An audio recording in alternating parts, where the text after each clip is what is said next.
Les rues de Lyon respirent le ton et défaussent. Une jeune femme nommée Elodie Laurent, 28 ans, femme trans, originaire de Quartier Nord, avance dans la rue de la République avec la discrétion de celle qui a appris à devenir invisible.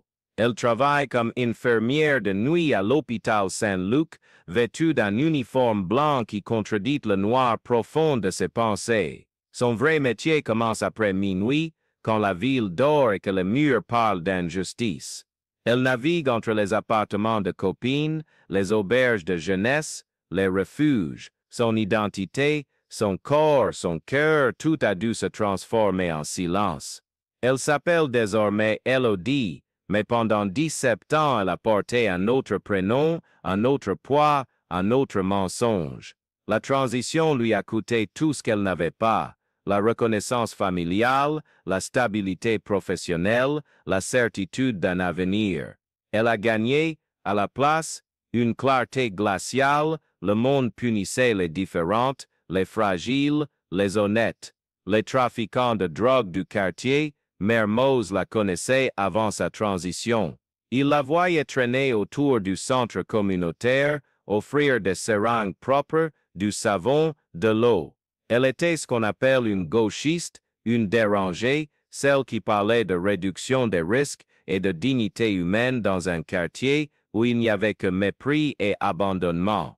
Après sa transition, elle était devenue un fantôme à peine reconnaissable, vaguement menaçante par sa simple existence, sa refus de disparaître. Les rues de Lyon respirent l'injustice comme elles respirent l'air. Les quartiers nord, Mermoz, Vozelle, Vaux-en-Velin sont des zones sacrifices, des endroits que la République a oubliés en 2001. Les trafiquants y règnent sans opposition, la police y patrouille en convoi fermé. Les médias y vont rarement. Et les jeunes, tant de jeunes y meurent de surdose, de balles perdues, de désespoir silencieux, le bruit des moteurs monte des avenues, les sirènes hurlements à intervalles réguliers. Les murs sentent le béton mouillé et le chaos, les lumières des lampadaires sont mortes ou allumées au hasard. Des graffitis couvrent chaque surface, des noms, des insultes, des prières en lettres carrées. Les enfants jouent pieds nus entre les seringues. Les femmes sortent tard avec un spray à poivre dans la poche. Les hôpitaux reçoivent des blessures par balles avant 8 heures du soir. Elodie marche dans ce chaos comme un infirmier dans un service de réanimation, calme observatrice, notant chaque détail. Elle connaît les dealers de la place Gaston-Côte, elle sait qui vend l'héroïne à crédit, qui frotte les filles en échange de quelques euros, qui menace les mères. Elle a vu 3 jeunes hommes de son quartier mourir d'overdose. Elle a aidé une adolescente de 14 ans à arrêter la prise quotidienne après qu'une des trafiquants lui avait injecté du fentanyl mélangé, un geste cruel déguisé en business. Elle a veillé sur Mathieu, 17 ans, qui avait perdu 3 doigts en se battant avec un trafiquant pour l'honneur. Elle a nettoyé les plaies de 42 jeunes filles se prostituant pour la drogue, et puis en octobre 2001, l'incident s'est produit. Sophie, c'était son prénom vrai, pas le surnom qu'elle s'était donné. Avec 14 ans et demi, elle venait du foyer de Vaux-en-Velin, elle rêvait de devenir coiffeuse. Elle avait un petit ami, un garçon gentil qui travaillait au McDonald's, tout était banal, ordinaire, humain. Et puis un homme nommé Didier Marchand, 42 ans, trafiquant depuis 20 ans, l'avait repéré au centre communautaire où Elodie travaillait bénévolement les jeudis soirs. Marchand l'avait approché avec la douceur d'un prédateur, il l'avait invité à une fête. Il lui avait offert des bonbons, il lui avait injecté de l'héroïne dans le bras un soir où elle avait fugué du foyer, et puis en 4 semaines, Sophie était devenue une dépendante de haut niveau, sans domicile, vivant dans un squat, vendant son corps à des hommes par centaines d'euros de dettes contractées auprès de marchands. La police était au courant, les travailleurs sociaux étaient au courant, personne n'avait bougé, Sophie était une petite pute du foyer, une drogue humaine, une statistique d'échec social. Elodie l'a retrouvée un matin à 5 heures, gisant sur le carrelage froid d'une toilette publique, inconsciente, les lèvres bleues, une seringue cassée à côté d'elle. La dose que Marchand lui avait vendue était pur poison, du fentanyl sans dilution, un message, une punition parce qu'elle voulait partir. Elodie a fait le massage cardiaque pendant 19 minutes avant que l'ambulance n'arrive. Sophie a survécu, mais elle a perdu la vue de l'œil gauche. Elle ne parlait plus, elle tremblait en permanence. Elle était devenue un légume qui respirait, qui clignotait, qui avait 14 ans et qui ne reverrait jamais le visage de sa mère avec clarté.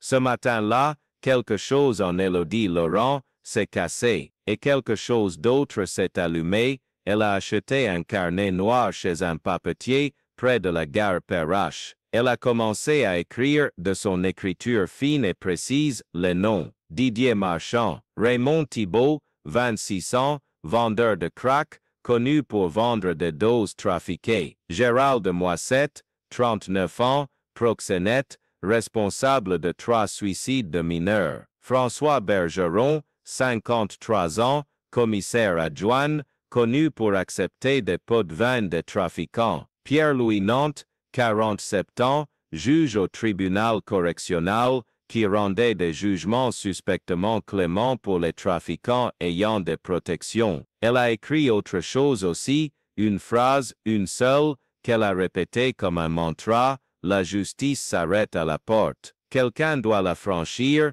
Les semaines suivantes, Elodie Laurent a changé de visage. Elle a coupé ses cheveux courts, d'une manière quasi militaire. Elle a acheté des vêtements qui ressemblaient à des uniformes. Elle s'est mise à courir 3 heures chaque matin. Elle a commencé à suivre chaque trafiquant avec une précision d'entomologiste. Elle documentait où il allait, quand, avec qui, quelles transactions elles accomplissaient. Elle a photographié, notes de caméra cachée, enregistrement audio. Elle n'avait pas d'armes.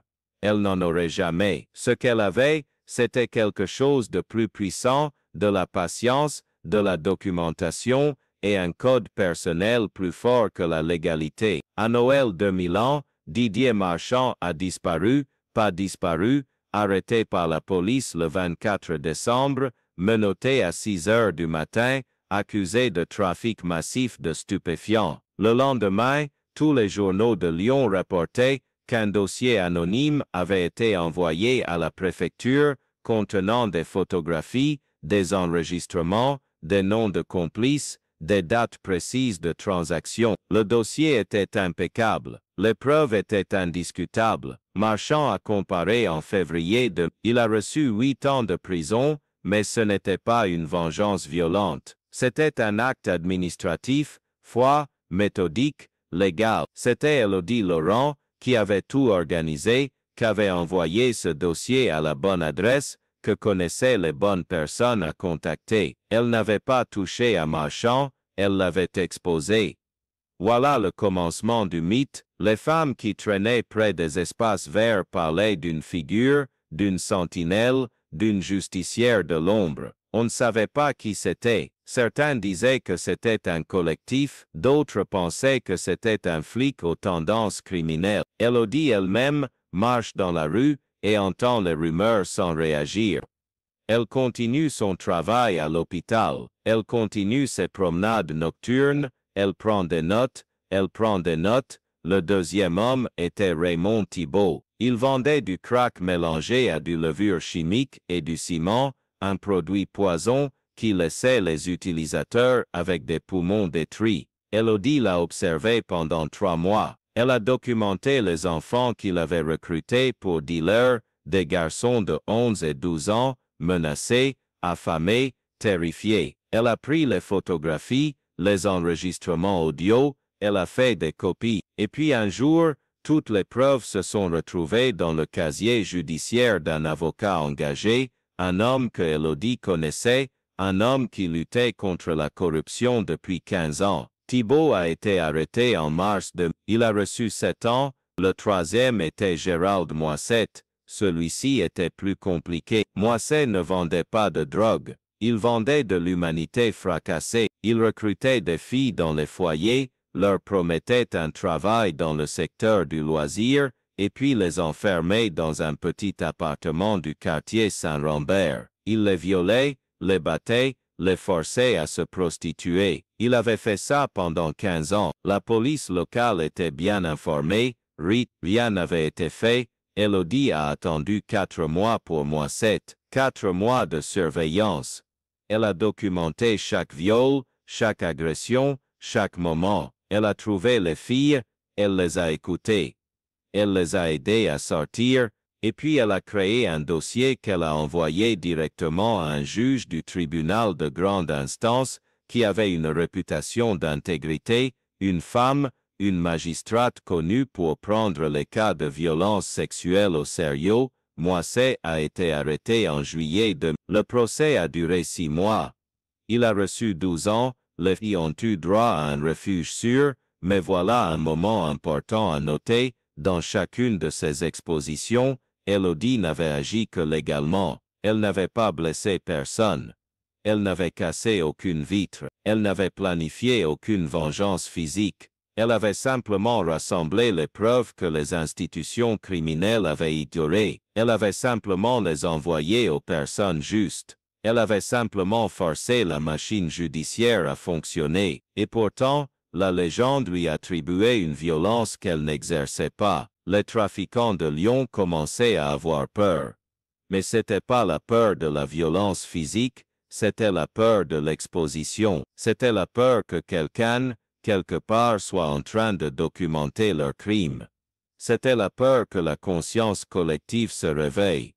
À l'hôpital, Elodie Laurent est devenue une présence étrange. Elle était très professionnelle, elle aidait les patients dépendants, elle écoutait sans juger, elle offrait de la réduction des risques. Mais elle avait aussi des moments de silence absolu, où ses yeux regardaient au-delà du moment présent. Un collègue, Olivier, lui a demandé un jour pourquoi elle se battait si fort pour les gens qui ne veulent pas être sauvés. Elle a répondu simplement, parce qu'ils n'ont jamais eu le choix de vouloir autre chose. Pause et réfléchissez, quand la justice s'arrête aux portes des institutions, qui osent les franchir, la 4e cible était François Bergeron, le commissaire adjoint.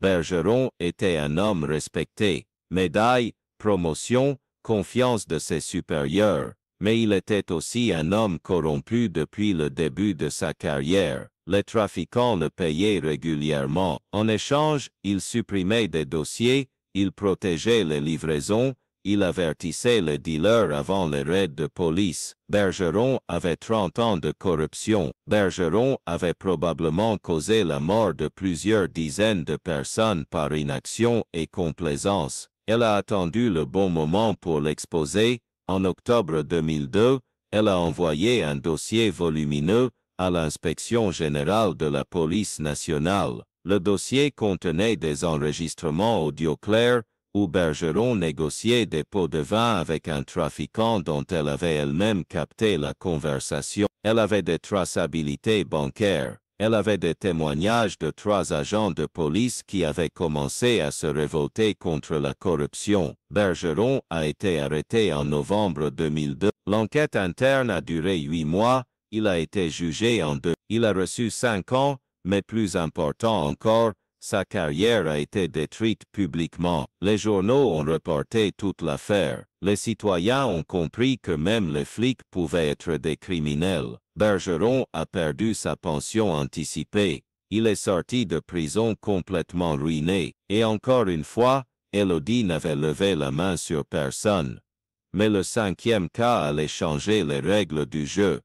Pierre-Louis Nantes était un juge influent, 47 ans, famille de juristes, réputation impeccable. Mais Nantes était aussi un homme qui rendait justice sélective. Il donnait des peines légères aux trafiquants qui lui plaisaient. Il agrandissait les peines des petits dealers de rue. Il avait commis au moins 100 erreurs judiciaires provoquées par sa corruption manifeste. Des jeunes hommes, souvent des migrants, des hommes sans voix, avaient reçu des peines disproportionnées, tandis que les grands trafiquants circulaient librement. Élodie a passé 6 mois à documenter les patterns de jugement de Nantes. Elle a créé des tableaux, des statistiques. Elle a trouvé que les condamnés de Nantes avaient 92% de chances d'être noirs ou arabes. Elle a trouvé que les trafiquants colombiens et russes qu'il était censé juger disparaissaient mystérieusement de ses calendriers judiciaires. Elle a rencontré les pots de vin, le blanchiment d'argent, l'intégrité morale complètement pourrie. Élodie a créé un dossier de 400 pages. Et puis elle a commis une erreur. Elle a envoyé le dossier aux mauvaises personnes, non pas un magistrat intègre, mais un autre juge corrompu, un homme qui travaillait avec Nantes depuis des années. Ce juge, au lieu de rendre les preuves, les a saisies. Et puis il a téléphoné à Nantes. Et Nantes a appelé ses protecteurs. Et les protecteurs ont décidé que la situation était devenue trop dangereuse. À Noël 2002, un jeune homme nommé Thomas, 19 ans, petit délinquant, sans lien avec Élodie, a été agressé par 3 hommes dans une ruelle près du canal de Jonage. Les agresseurs lui ont cassé 3 côtes, lui ont fracturé la mâchoire et lui ont écrit sur le bras, en lettres brûlées, « Arrête de poser des questions sur les juges ». Le message était clair. Les protecteurs de Nantes savaient que Élodie était impliquée. Ils avaient décidé de la punir en frappant un innocent. Ce matin-là, Élodie a visité Thomas à l'hôpital. Elle a vu ses yeux gonflés, sa mâchoire bandée, la peur dans son regard. Elle lui a demandé pourquoi on l'avait frappé. Il a secoué la tête, il ne savait pas. Il a juste un mec innocent au mauvais endroit au mauvais moment, ou peut-être pas une coïncidence, mais un message envoyé à travers son corps. Ce soir-là, quelque chose de plus sombre encore s'est allumé chez Élodie Laurent. Elle s'est assise dans un café vide à 2 heures du matin. Elle a ouvert son carnet noir. Elle a écrit une seule phrase, « Le code a changé, les innocents ne doivent plus payer pour ma guerre ».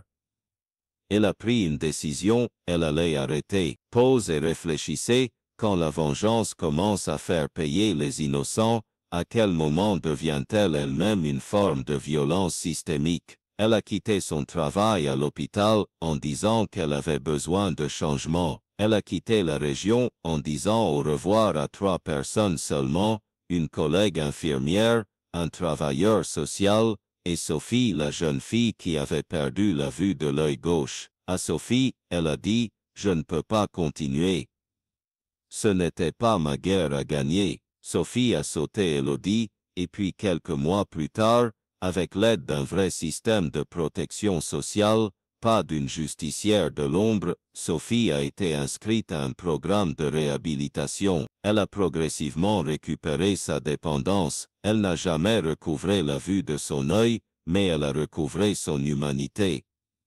Les murs de Lyon ont continué à parler d'Élodie Laurent pendant des années. On disait qu'elle était en Belgique. On disait qu'elle avait changé d'identité. On disait qu'elle s'était tuée. On disait qu'elle était devenue nonne. On disait qu'elle travaillait maintenant pour une organisation de défense des droits humains en Afrique. La réalité était plus simple et plus triste. Élodie Laurent a compris, après la brutalité infligée à Thomas, que le système de corruption était trop fort pour être combattu par une seule femme armée seulement de documents. Elle a compris que chaque acte de justice provoquait une réaction et que les innocents payaient les frais de sa guerre. Elle a compris, à 30 ans, que le vrai coût de la justice en dehors du système n'était pas seulement son propre sacrifice, mais celui des autres. Elle a choisi l'inaction. Elle a choisi le silence.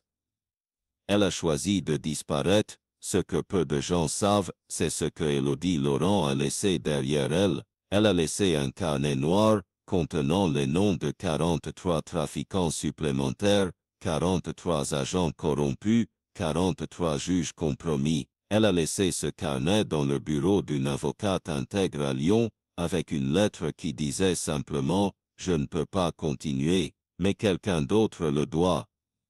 Quelqu'un qui comprend que la justice institutionnelle, même imparfaite, est toujours meilleure que la vengeance privée. Cette avocate, Isabelle Martin, a utilisé les informations du carnet noir pendant les 10 années suivantes. Elle a remporté 41 causes criminelles, elle a obtenu des condamnations qui n'auraient jamais eu lieu sans ces documents, elle a sauvé des dizaines de jeunes filles de la traite sexuelle, elle a exposé d'autres juges corrompus, et elle a toujours gardé le secret sur Élodie Laurent. Au fil des années, le mythe de la femme trans qui avait confronté les trafiquants de Lyon s'est dissipé. Il y a eu d'autres héros populaires, d'autres histoires, d'autres mythes. La légende de la sentinelle s'est évanouie. Et pour la plupart des citoyens de Lyon, Élodie Laurent était devenue une légende urbaine, une histoire qu'on raconte dans les bars tard le soir, une fiction. Mais les murs, eux, ne l'oublient jamais vraiment. En 2010, un graffiti est apparu sur un mur du quartier Mermoz. C'était une femme de profil, minimaliste, dessinée en gris et noir. À côté, une phrase écrite en grandes lettres courbes. La justice s'arrête aux portes, mais nous sommes toujours là.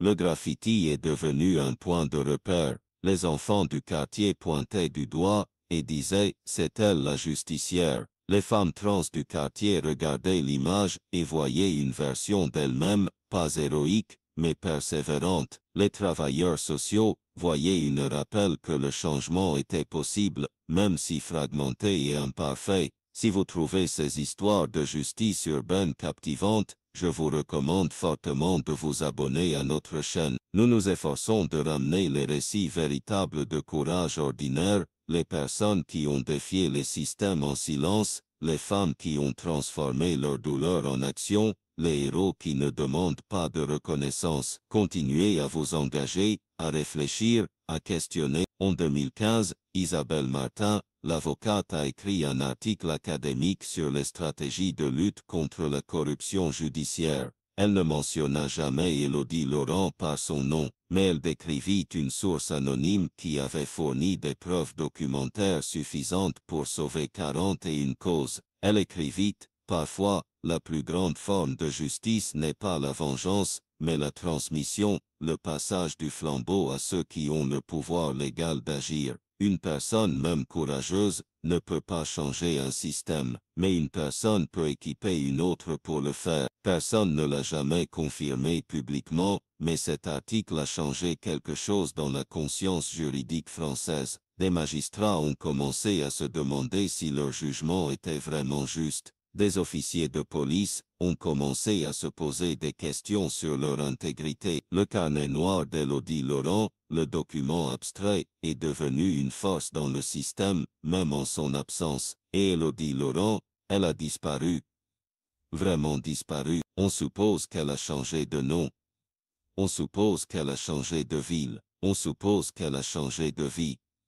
Peut-être qu'elle travaille toujours dans le secteur médical. Peut-être qu'elle est devenue avocate, peut-être qu'elle a trouvé la paix quelque part dans une petite ville côtière, loin des rues froides de Lyon, loin des traumatismes, loin des choix impossibles qu'elle avait dû faire. Ce qui est certain, c'est que quelque chose en elle avait appris la leçon la plus difficile, que la justice personnelle n'est jamais vraiment justice, que la vengeance, même motivée par la morale, coûte trop cher, que le vrai changement exige d'utiliser les instruments du système, même quand on sait que le système est fracassé, qu'une femme trans dans une ville abandonnée ne peut pas sauver le monde, mais qu'elle peut allumer une lumière pour que d'autres la voient. Les murs de Lyon continuent à parler. Les enfants du quartier Mermoz continuent à pointer du doigt le graffiti gris et noir. Les femmes trans de la région continuent à voir en Élodie Laurent une version possible d'elle-même, non pas invisible, mais entêtée. Les trafiquants de drogue, qui restent, sentent toujours la peur, pas de la violence, mais de l'exposition, de la documentation, de la transparence. Le système judiciaire, lentement, très lentement, commence à se demander s'il est vraiment équitable. Et quelque part peut-être une autre femme ordinaire voit l'histoire d'Élodie Laurent et se demande elle aussi, jusqu'où peut-on aller pour la justice? À quel prix? Pour qui? La réponse que Élodie Laurent a finalement trouvée était simple et profonde. Il existe une frontière entre la justice et la vengeance. Et ce qui distingue les deux, c'est que la première construit les institutions, tandis que la seconde les détruit. Élodie Laurent, au final, a choisi de construire pas pour elle, mais pour les autres qui viendraient après. Elle a choisi la transmission du pouvoir plutôt que l'exercice du pouvoir. Elle a choisi l'invisibilité plutôt que l'héroïsme. Ce choix, plus que tous ses actes précédents, est ce qui en fait une légende véritable. Si cette histoire vous a fait réfléchir, abonnez-vous, d'autres vérités non révélées restent encore à compter. Des histoires de courage ordinaire, des histoires de transformation silencieuse, des histoires de ceux qui ont vu l'injustice et ont choisi, dans l'ambiguïté morale, de transformer le monde une institution à la fois.